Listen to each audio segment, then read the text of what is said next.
एक संजीवजी बजाज या ठिकाणी बसलेले आहेत.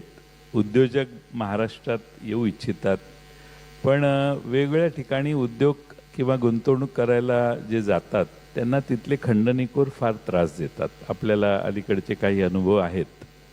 त्यामुळं असा कायदा का नाही सरकार करत की खंडणीखोर म्हणजे कुठल्याही इन्व्हेस्टरला त्रास देणारा हा पहिल्यांदा आत जाईल आणि मग त्याची चौकशी होईल. नाही, निश्चितपणे पहिल्यांदा तर मी संजीवजींचे आभार मानतो की त्यांनी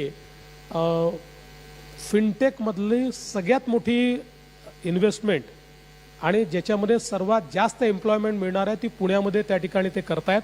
आणि लवकरच मला आत्ताच त्यांनी सांगितलं एन्व्हायरमेंटल क्लिअरन्स व्हायचा आहे, तर नक्की तो देखील लवकर करू. पण मी त्याबद्दल त्यांचे आभार मानतो. त्यांच्या या एका डिसिजनमुळे महाराष्ट्र फिनटेक कॅपिटल म्हणून एस्टॅब्लिश होण्याकरता आणि पुणे फिनटेकमध्ये खूप पुढे जाणार आहे. आणि आपण जे सांगितलं ते अतिशय महत्त्वाचं आहे.